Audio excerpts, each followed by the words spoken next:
Chapter number 4, chapter name is chemical bonding.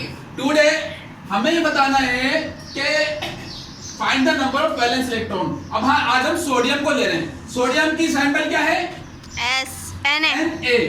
ठीक है, sodium का हमको बताना है इसके वैलेंस शेल में कितने इलेक्ट्रॉन आते हैं। ठीक है, what is the atomic number of sodium? 11। शाबाश, 11। Okay, and symbol of sodium is Na।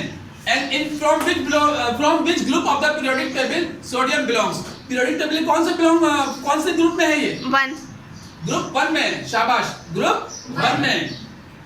ये पीरियोडिक टेबल ग्रुप 1 से ताल्लुक रखता है और सोडियम एक मेटल है। क्या है? मेटल है और इसका एटॉमिक नंबर है 11। हम इसकी इलेक्ट्रॉनिक कॉन्फ़िगरेशन कर रहे हैं, तो इसका हमें 11 इलेक्ट्रॉन इसके पास है। तो पूरे देखें यहाँ पे 1s2, पहले शेल में 2 इलेक्ट्रॉन आएंगे, 2 से 11 का 9 इलेक्ट्रॉन बचे। बाकी यहाँ पे सेकंड शेल में 2 आ गए, सही है, 2 और 2 4।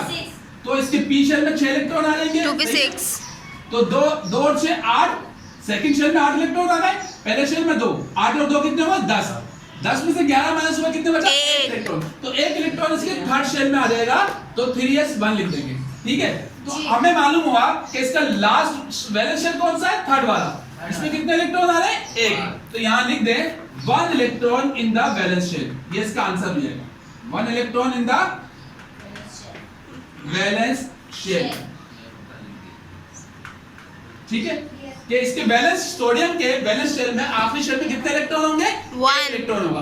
अब चलो ये डायग्राम से इसको समझ लेते हैं। डायग्राम में भी 1 इलेक्ट्रॉन आएगा आखिरी शेल में। तो देखिए ये क्या है इसका? न्यूक्लियस। न्यूक्लियस में कौन सी 2 चीजें होती हैं? प्रोटॉन और न्यूट्रॉन। शाबाश, प्रोटॉन और न्यूट्रॉन। तो फर्स्ट शेल में कितने इलेक्ट्रॉन आएंगे फिर? 2 1 और ये 2। और सेकंड शेल में कितने आते हैं?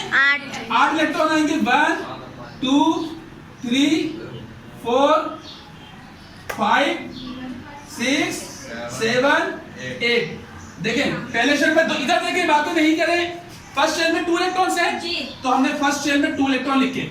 सेकंड शेल में कितने हैं? 8। 1 2 3 4 5 6 7 8। तो सेकंड शेल में देखें, ये सेकंड है, ये सेकंड शेल में 2 और 6 8 इलेक्ट्रॉन हो गए।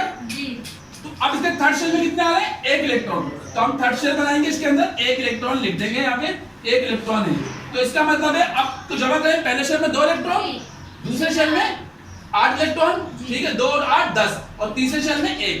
तो कितने हो गए? 11 इलेक्ट्रॉन पूरे हो गए। तो इसके बैलेंस शेल आखिरी शेल में कितने इलेक्ट्रॉन आ रहे हैं? 1। तो यहाँ पे हमने थर्ड शेल आखिरी शेल में कितना आ रहा है? 1। हमने बता दिया कि इसके बैलेंस शेल में कितने इलेक्ट्रॉन है? 1 इलेक्ट्रॉन मौजूद है। ओके, कंप्लीट करें। Thank you.